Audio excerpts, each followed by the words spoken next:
41 Action News starts now. I'm Andres Gutierrez, and we begin this morning with breaking news out of KCK. Police are on scene of a mass shooting. Overnight, 9 people were shot, 4 of them are dead. Right now, the area of 10th and Central is blocked off around Tequila KC, and this is the bar where police say it happened. We do have team coverage starting with 41 Action News reporter Jordan Betts. She has an update from police. Yeah, it's still a very active scene here on 10th and Central here in KCK, and joining me this morning is Officer Thomas Tomasic. Kind of describe to our viewers what's been going on, because you guys have been out here for quite some time. We have. So obviously with big scenes like this, and actually all homicide scenes, we have to wait for a search warrant before we can go into any business or any home or anything like that. Once we finally got that, was a couple hours ago, we began the investigation, the CSI, all that kind of stuff.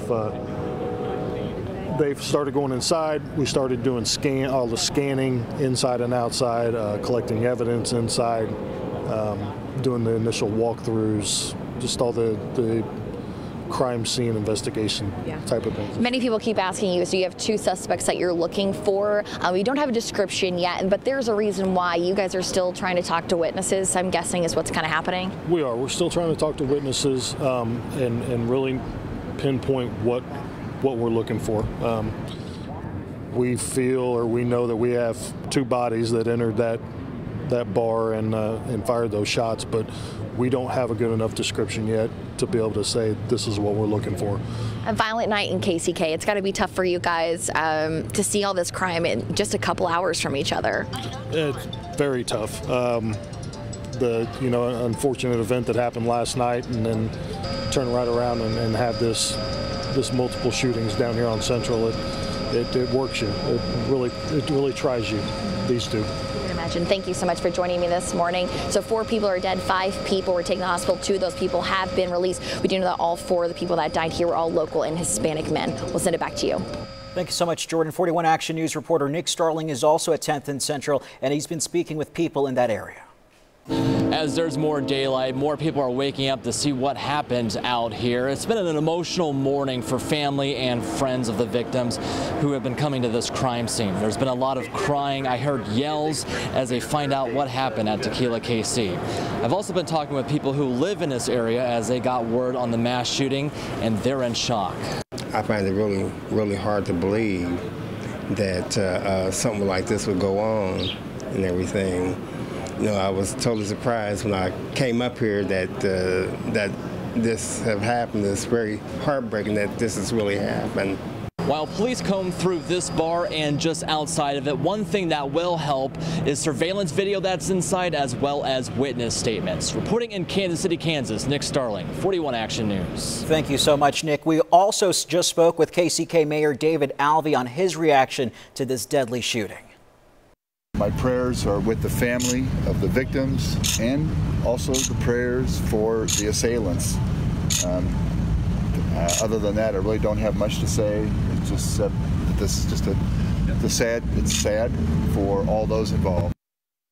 And KCMO Mayor Quinton Lucas tweeted out in response to the shooting. He says, quote, "Hate to see an incident like this last night. My heart goes out to all the victims and all touched by last night's shooting." Now, we do want to get some more perspective on what's happening in the investigation right now. Let's go over to retired FBI Special Agent in Charge Michael Tabman, who joins us over the phone. So, Michael, what are the next steps for police in piecing all of this together? Well, as they continue to do their forensics in the crime scene, putting together photos and measurements, trajectory measurements, and looking at the video, they're talking to witnesses, they're building up the evidence. They're also trying to get good, solid leads on the suspect, because that is the #1 priority now, is identifying him and taking him into custody. He's a dangerous person. If the information that we hear is correct, that he might have been in there earlier, and this is a private club, then there's a very good chance that he's already been identified, and the police may not want to release that to the public at this time. So they're pursuing leads now that are going to bring them to who they think may be the suspect. What could potentially complicate this case, Michael? What complicates the case is often discrepant witness statements. So, for example, right now they're not sure if there's 1 or 2 people, and that's not because anyone's making an error, but it sometimes happens is we get what we call circular reporting, where someone might describe an individual, then another witness is actually describing the same individual, but describes him so differently, that's a belief there's another person who engaged in that. And then any kind of statements that go to the fact of who committed the shooting, those are problematic. However, they can be overcome by a solid investigation with good forensic work.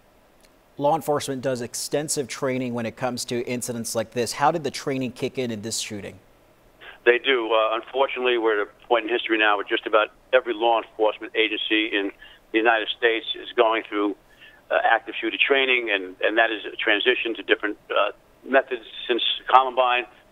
The important thing is they have to go in there knowing that they're walking into a chaotic situation. They have to be prepared, obviously, to use deadly force to stop the threat immediately, as soon as they can. But they also have to recognize that there are innocent people running around, very likely getting in the line of their fire, and they have to take that into consideration. So they want to eliminate the threat, but they also want to protect the lives of the innocent and themselves.